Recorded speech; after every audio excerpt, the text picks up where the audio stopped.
play. Hey, Chongo!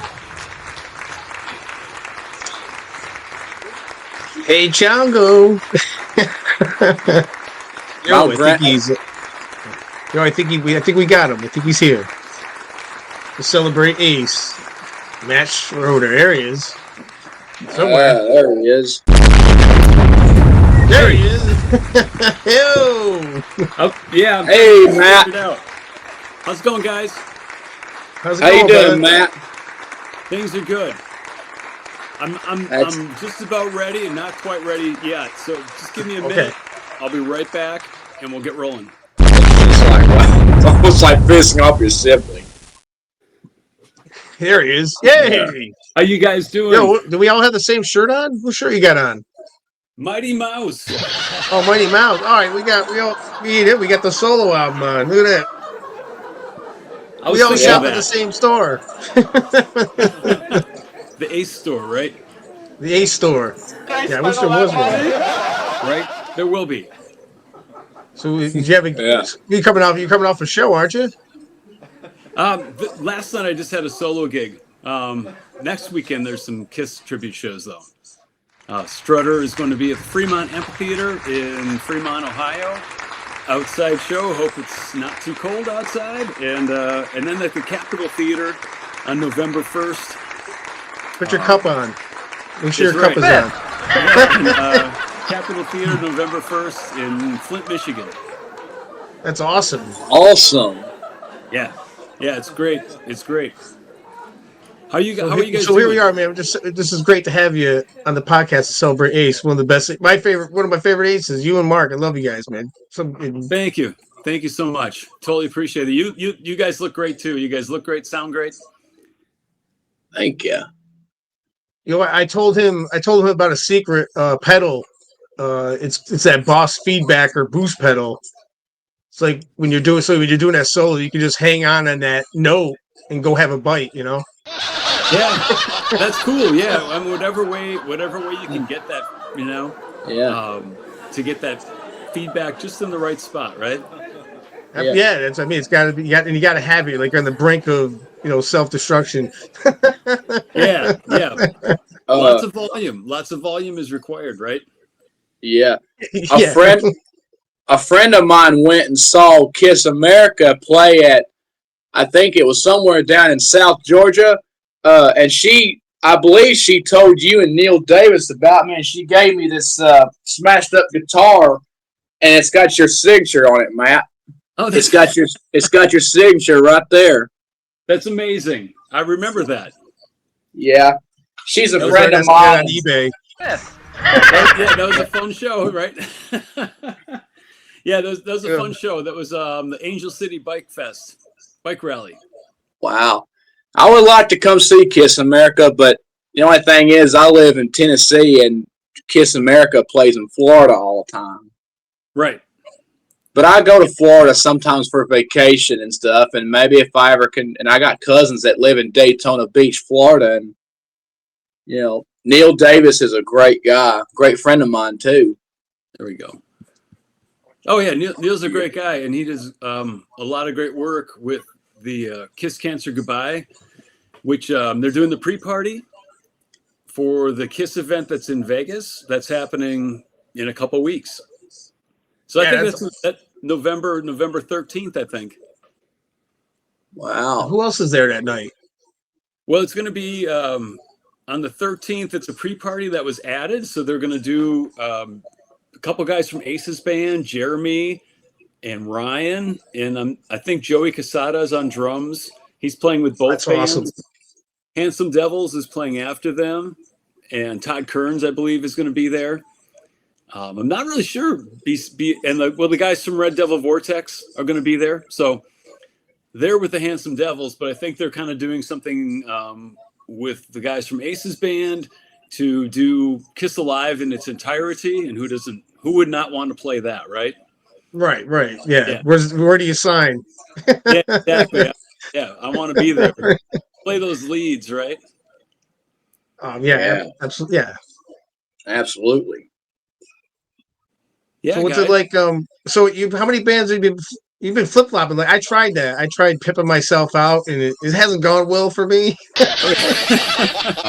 Well, it's just been kind of. I started out, and that that's another story. But I started out with a local band called Dr. Love, and then I kind of transitioned into playing with a group called Kiss Live, which was Jim Seda and Christopher Paul and myself and Quentin Kufal, who ended up in Mr. Speed. And then from there went to Schroeder, and that was about 6-7 years, I would say. And then took a little pause, started playing with Kiss America, and then back with Schroeder too. So just kind of right now juggling back and forth between those two bands, keeping the schedule full, right? And yeah, we both shared that same costume, that Hotter Than Hell. And what's funny is the boots. And I heard a rumor that Paul Helms is coming back. And I was thinking of the boots. Yeah, because me and you and him, those boots have been all over the planet. John from Canada, right? I think he had no Paul Helms. Well, Paul Helms, I think. Yeah, Paul Helms. I'm sorry. Go ahead. Yeah, isn't he? Yeah, because I think he's in the Midwest somewhere or mid. I think he's in Minnesota. I think so. Yeah, Minnesota. That's it. Yeah, that's in the middle, right? It's in the Minnesota. Yeah, Midwest. Yeah. Well, yeah, I wasn't good at geometry. I didn't know where the hell I was anyway. Right. Yeah. So that's cool. But that Hotter Than Hell costume, that's amazing. An amazing costume. I still do have the boots. You've got the chest piece. Maybe that's it sitting behind you in the picture. It's right there. Yeah, I had new boots made. It was very expensive. Who had them? Who'd you have make them? Miguel, and I think he's in Mexico. Miguel. Oh yeah, is that Motor Cowboy? No, he was on Etsy, and he worked for Barry. Okay. Well, he was the shoemaker. Barry's not making boots. What do you think? He's like an elf making boots somewhere? No. Right. Right. Well, that's cool. Yeah. I mean, the boots are awesome. I still have those, and that costume. So I think Neil's got the top part, which is almost identical to what you have. So for that show last year, for the cancer show down in Florida, I wore that. But yeah, that one's been all over the place. Yeah, it's amazing, those boots. I still have Paul Helms' bodysuit. I just kept it because it's been all over the place. That's super cool. Super cool. Yeah, he was he's the one that helped me out when I got started. Paul, he did a lot of videos he'd send me. And remember at the time he was making the Ace costume. He was the only guy that really can make that Ace costume like balls on. Right. And I remember I had one of his costumes one time. Way in the beginning.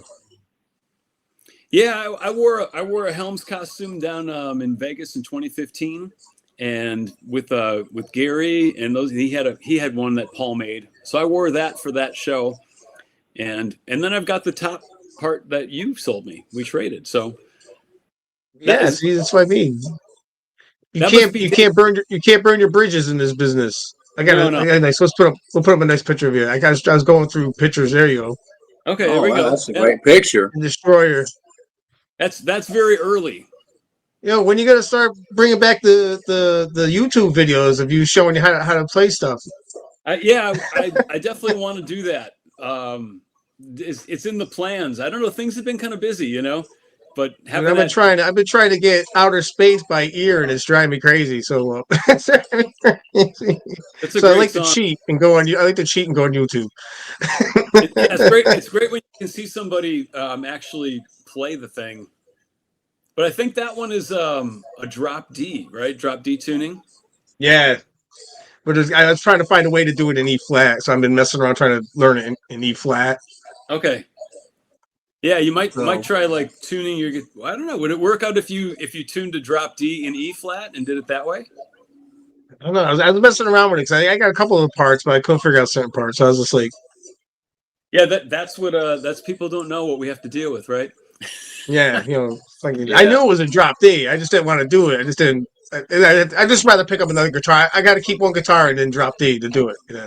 Right. That's right. I see what you're saying. You just want to learn it and play it and not have to change tunings, right?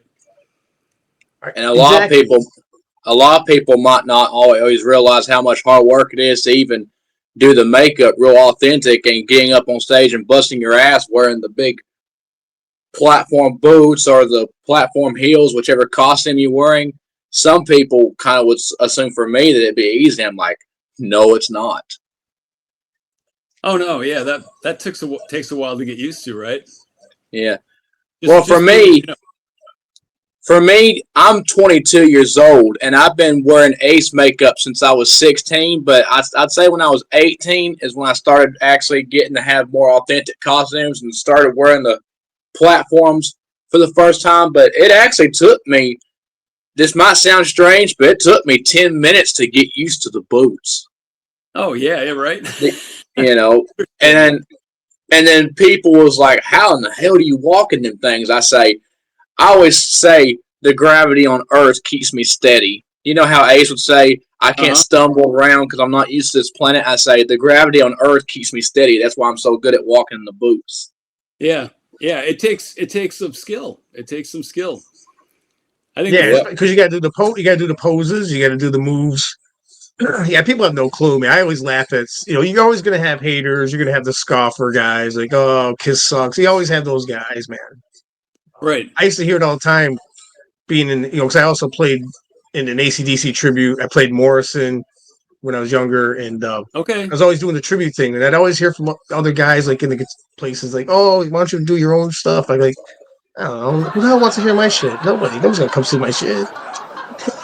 And I like acting, so I like it's everything together. Acting, it's dressing up. I love all of it, guys. I don't get sick of it. Keeping I Legends could own legacy myself. going. I'd have my own band. Keeping It's Legends cool. legacy going. That's what we're doing. It's certainly a different thing at this moment. With Ace passing for sure. Rest in peace, Ace. God bless you. I don't know. I don't know anything. It was crazy because when I was a kid, I was first time I had Ace's makeup. I must have been 9, and I got in trouble because I went to school like that. and so they pulled me into the office, awesome. and they pulled me in the office. They called my mother down at work, and my mother was like, "Oh God, what do you do now?" They go, "Your son's here, and he's painted like a clown," because they didn't know. The school didn't know who the hell Ace really was. Like in 77, 78, and all that. So because you can't have them going around like this. I went to school in Ace makeup, and all my teachers they liked it. The kids We got though, ripped off because we had literally old mean witches for teachers. Matt, I'm sure can contest how mean the teachers were when we were in school. well, when I dressed, I was gonna say, it was back then. It was I don't know if it was that situation for me, but I don't think you could go to school, wearing Kiss makeup. That was not going to fly back then, right? No. So no, and there was. I mean, I think there was a lot of kickback against Kiss after a little bit of time. It got to be. Like, for example, my story about like first hearing Destroyer was at the local library. And so I'd go to the library with my mom and my brothers like every Saturday, right? And every Saturday there'd be a kid with that Destroyer album. There was 3 turntables there, right? And there'd be a kid listening to Destroyer. And that's how I first heard it. But after a little while, that album was removed from the library. So it was, that was kind of, what's that? That was after the 60 Minutes episode. Probably, but there was a a moment where I think people were like, okay, kids are getting a little too obsessed, with Kiss, which I certainly was, Yeah, I would draw the pictures all the time, listening to the records all the time. I'm not sure what it was about that music, but it really hooked us, and the image and everything like that. So it was the image that got me because, of course, I was always a comic book nut. So I mean, as soon as I saw the comic book, I didn't know who they were. I had no clue. I didn't know they were a band. I thought they were a comic book first, because I was like 7 years old when I saw the comic. Yeah. That was for me. It was that Destroyer album. Seeing that cover in the library. and you know, Yeah. actually putting the headphones on one day and listening to it there, and you know, Detroit Rock City, King of the Nighttime World, right? You roll through that first God of Thunder, Great Expectations. By the time that was over, I was like, wow. Yeah, the first album I got was Love Gun. So the very first song I ever heard from Kiss I played on my record player was the first song, I Stole Your Love. So your love, yeah. The way I got into Kiss was Guitar Hero. Uh, when I was in sixth grade, I believe, or something like that. That was actually, as far as I'm aware, the first time I actually got to hear Kiss's music. So I was playing Guitar Hero, and of course, Heart was on there, Alice Cooper was on there, Foghat was on there, and Mountain was on there, and Slipknot was on there. Well, Kiss was on there with Rock and Roll All Night, and it was one of the encore songs for our level. And when I played that song, I said, "Oh, that's a really good song." And what's funny is when I was a kid, I said, "That sounds like an anthem," and sure enough, it is an anthem. I call it an anthem before I even became a big Kiss fan because it sounded really, like lyrics to where everybody would chime into it. When I found out it was Kiss, I was like, "Oh my gosh, it's by Kiss!" And I've seen Kiss with their makeup a time or two on MTV or so. But then when I started really listening to, and then as I started listening to more Kiss's music, I said, "Oh, this band is fixing to take me to another lifestyle." So I really started getting into the music, and my mom and dad raised me on old school, rock and roll because I'm 22 years old and I have high functioning autism and stuff. My mom grew up listening to 8 tracks, cassettes, and she had hair. My mom had hair just like Ace Frehley, and her best friend Vicky, some wild-eyed Southern girls, I could say. They all had, my mom had hair like Ace, and Vicky, her best friend, had hair like Peter Criss, and they jammed out to that rock and roll and stuff. But then, as I started getting into Kiss, my mom had a old customer. His name's Howard Hall, but he's got dementia now, and which is really sad. He started telling me all about Kiss and the members and what they do and everything. Well, once I started knowing the members and knowing their personas, when I found out that Ace's persona was the spaceman, aka the rock and roll astronaut with long hair and more makeup than a girl when she takes her man on a date night, I like to say. And I was like, "Oh man." And I heard his guitar playing from, I think I heard it off of either it was Kiss Alive or I heard it on a music video. But what made me want to dress up like Ace was the Psycho Circus music video with the 3D effects in the background. That made me want to dress as Ace. And then when I started doing that, and that's how it all started, with me being a tribute to Ace Frehley. It's cool. And very cool. Me and Vinny had the same tattoo, but I got Ace's name tattooed on my arm, just like the man himself had it. Yep. Awesome. And I will say it. Yeah. I remember when I got that tattoo, my mother looked at me like I just like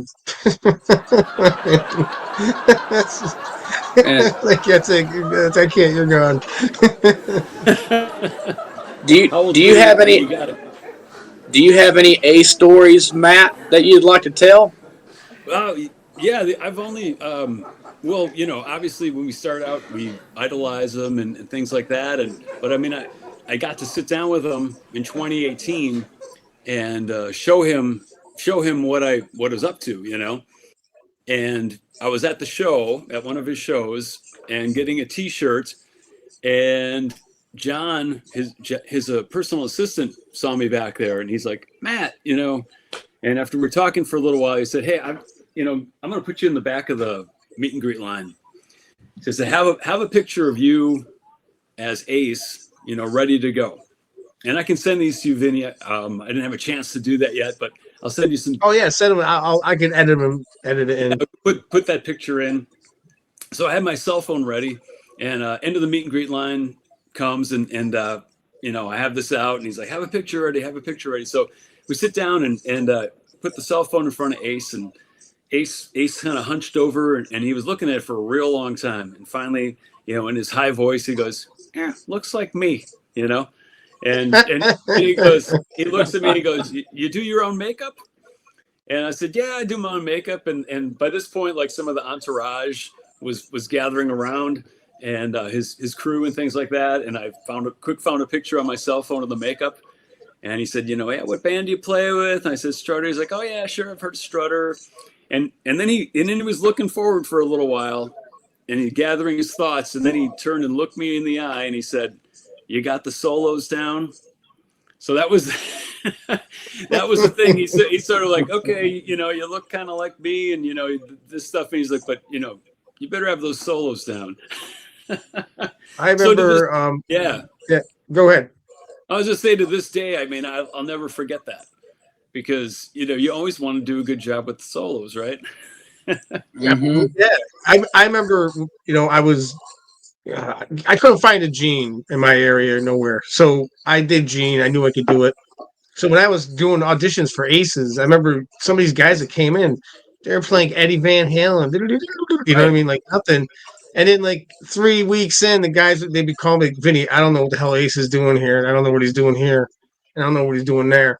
And I said, "See, when you go to do a character, you got to learn all his heroes." So I had to go and learn Hendrix. I had to learn Pete Town. I went all through Jimmy Page, learn all those guys' styles to figure out what he was doing when you're doing it by ear, Right because on. he did a lot of that. He did a lot of Hendrix stuff too, Yes. Yeah. Yeah. I had a chance to play a set with Todd Howarth at this cancer benefit we talked about in last December. And Todd made that comment. He said that Ace talked about Jimmy Page and Jimi Hendrix a lot. And Yeah. makes total sense when you listen to what he does, right? Yeah. Todd Howard's a great guy. Yeah. Indeed. Yeah. He was great to work with. Yeah. Can I tell Matt my A story, Vinny? Yeah. Sure, brother. Go ahead.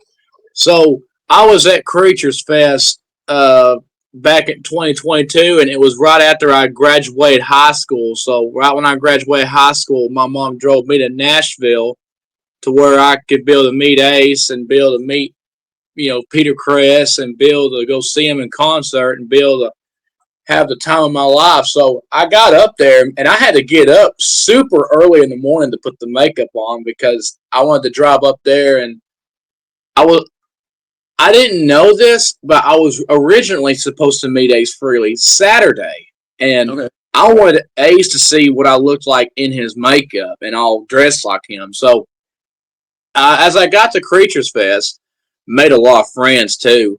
And so I went to the pool. They had a little unplugged thing, like a comeback from when they did MTV Unplugged. And Steve Brown from Trickster and Rubik's Cube was there and had a little bit of a slick Ellis look to him with the sunglasses.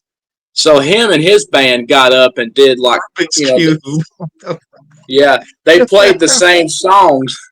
They played the songs that MTV Unplugged did. They did Plaster Caster and they did Coming Home and they did, Sure Know Something and all that stuff.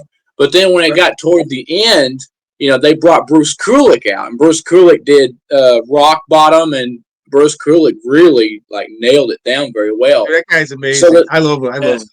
So yeah, and so the next thing I believe it was right after they did. I don't know if it was the song "Every Time I Look at You" from Revenge, or if it was "I Still Love You," but it was one of those songs.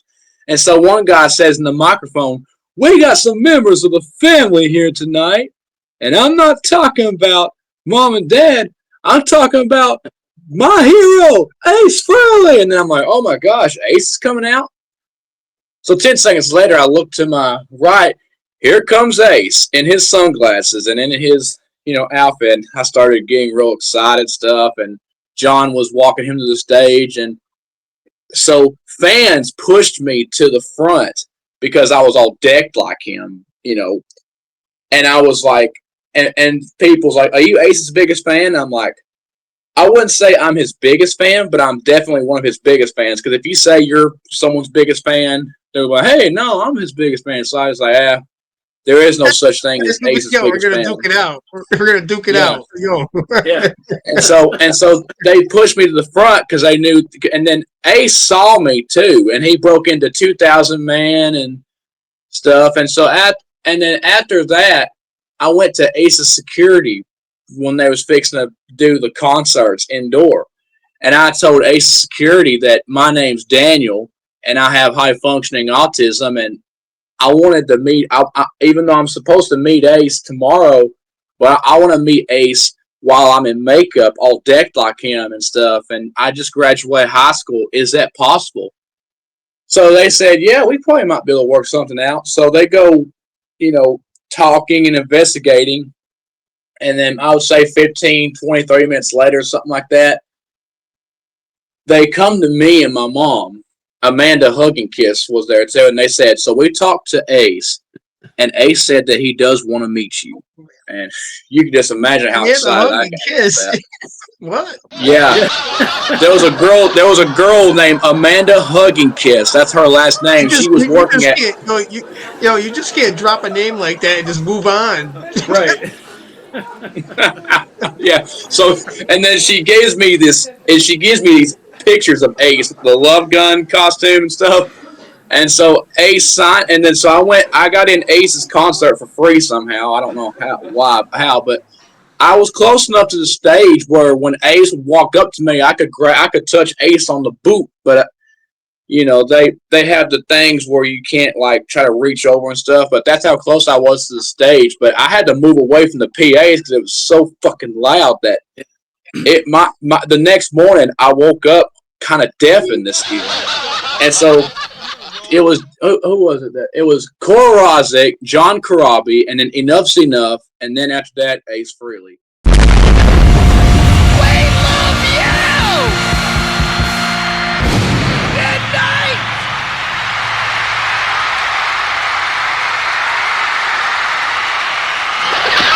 I'm a track player. Spent all that money?